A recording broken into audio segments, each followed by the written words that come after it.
नमस्कार, मैं हूँ सिद्धार्थ श्रीवास्तव और आप मुझे सुनते हैं किस्से मोहब्बत के में। किस्से मोहब्बत के में मैं अपने प्यार के वो 22 किस्से सुनाऊंगा जो मेरे साथ हुई और जिसको मैंने लिखा और महसूस किया। आज जो कहानी मैं सुनाने जा रहा हूँ उसका नाम है सुहावना सफ़र।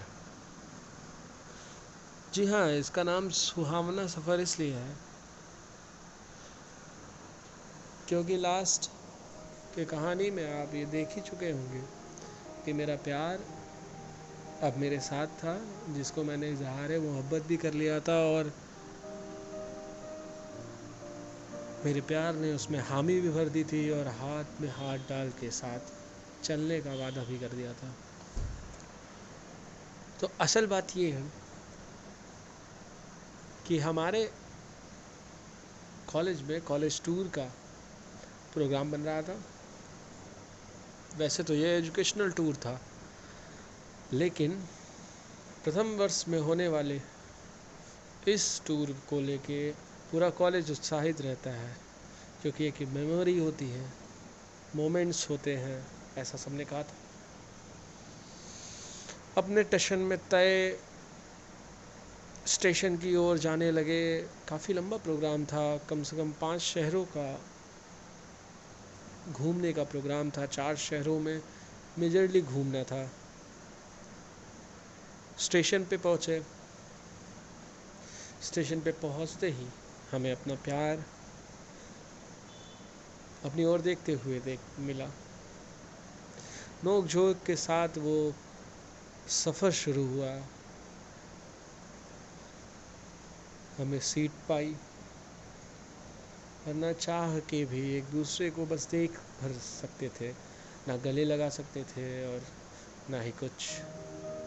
सफ़र शुरू हुआ ट्रेन से। एक दर बेसदर शहर, गांव, कस्बे, पेड़, सड़क सब बीतने लगी पीछे की तरफ, लेकिन मेरे लिए सिर्फ और सिर्फ सफ़र मेरे प्यार की आंखों में था।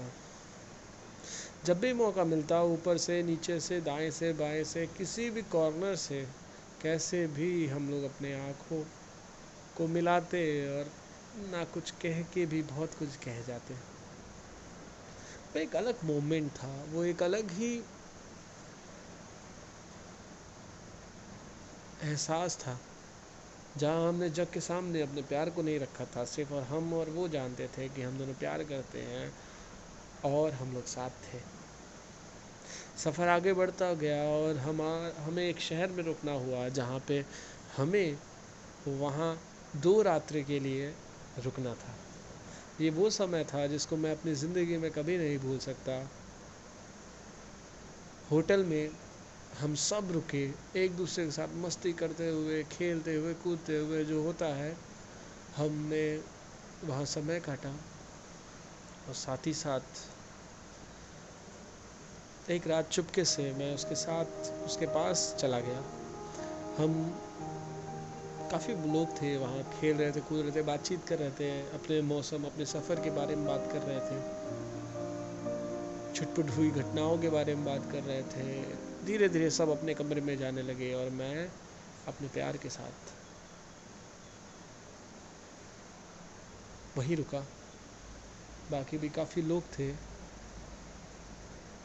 ओढ़े हुए चादर के बीच में से मैंने उसका हाथ पकड़ा तो वो सिरा उठी। और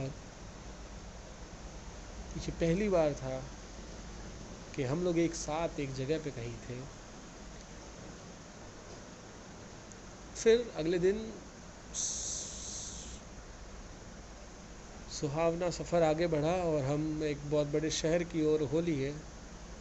ट्रेन की सफ़र में मैं सोया नहीं। मैं उसके साथ अपने साथ उसके साथ रहा।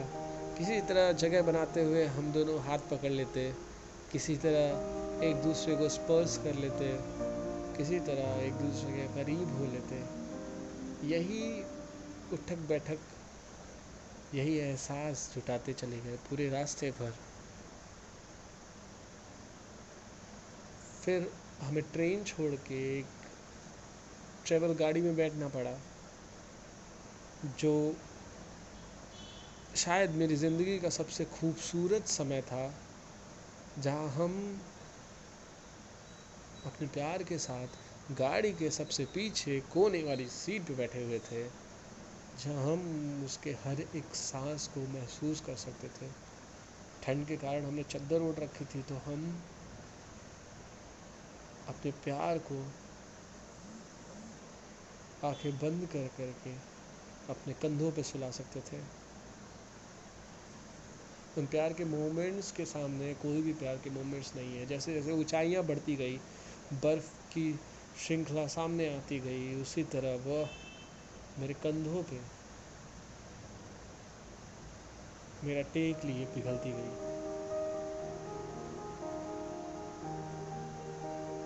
कह सकते हैं कि किसी भी देश से, किसी भी जगह से, किसी भी पैसे से वो खुशियाँ नहीं खरीदी जा सकती। जो सरकमस्टांस, जो कंडीशन हमें मिली थी उस टूर की वजह से, या हमें कोई प्रकृति हमें वो समय देना चाहती थी ताकि हम एक दूसरे को, व्यक्तित्व को खुद के पास से जान सके। जैसे जैसे ऊपर चढ़ते गए, हमने हर एक हवाओं को महसूस किया, हर एक जगह को महसूस किया, हर जगह खुश रहने की कोशिश की, हर जगह एंजॉय करने की कोशिश की। अभी तो हमारे बीच में बहुत सारे नोक झोंक होते थे, पर वो नोक झोंक प्यार को और बढ़ाते हैं, ये भी मानना हमारा बहुत करीब से है इस बात को।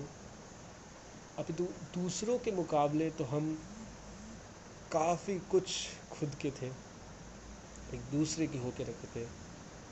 एक दूसरे के लिए हम कपड़े चूज़ करते, एक दूसरे के लिए हम ख्याल रखना कोशिश करते। इसी बीच उसकी तबीयत ख़राब हो गई, मौसम भी ख़राब हो गया, हमारे वापसी का समय हो रहा था। ठीक उसके पहले हम पहाड़ों में लटके एक लंबे से झूले पे झूला झूल रहे थे। वो एक ऐसा समय था जहाँ मैंने उसको दूर से देखा था, उन वादियों में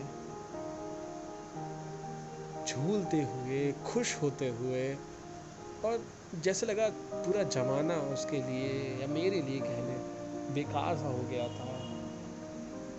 ऐसा लगा मानो ज़िंदगी भर उस बड़े बड़े पहाड़ों के बीच में, उस बड़े से झूले के बीच में हम झूला झूले, उन वादियों में खो जाएं। ऐसा लगता था कि हम आसमान में चले जाएंगे या किसी पहाड़ पे तन जाएंगे। वो एक ऐसा खूबसूरत जगह था जहाँ हम दोबारा ज़रूर जाना चाहेंगे और उसी तरह जीना चाहेंगे जिस तरह जिया था, एक प्रॉपर समय के साथ। खैर, वापसी के समय मौसम ख़राब, तबीयत ख़राब, पहाड़ टूट के गिरने लगे,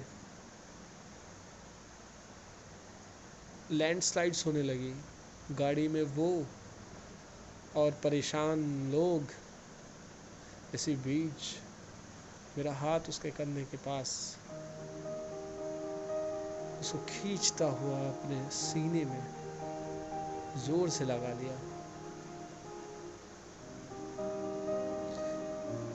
हम कैसे करते करते स्टेशन पहुँचे। सबको डर सा लग रहा था, लेकिन मैं अपने प्यार को अपने गोद में लिए, अपने सीने से चिपकाए, इतना सेफ महसूस कर रहा था।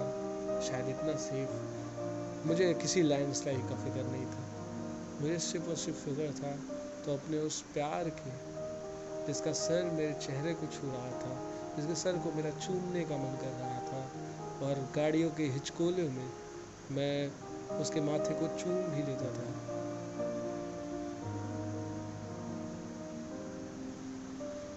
खैर,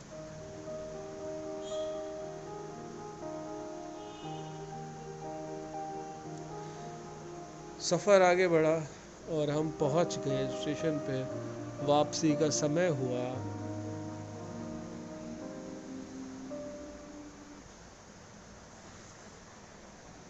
और वो सफ़र आगे बढ़ता गया, मोमेंट्स बनते गए। हम एक दूसरे की आंखों में आंखें डाल के उस सफ़र को पूरा कर दिए।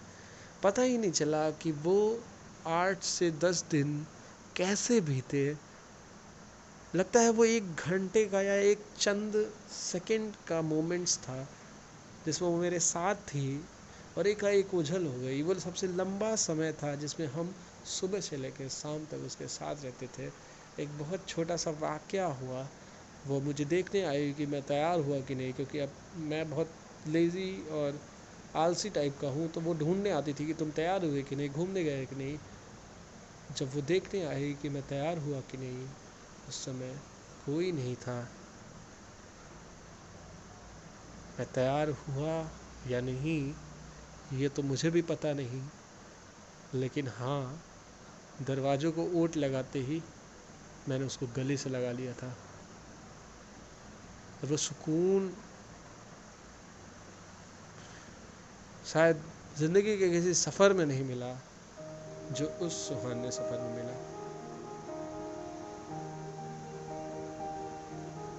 सुहावने सफ़र के इस पड़ाव ने हमारे रिलेशनशिप में एक अलग ही नींव रखी जिसको हम भूल नहीं सकते।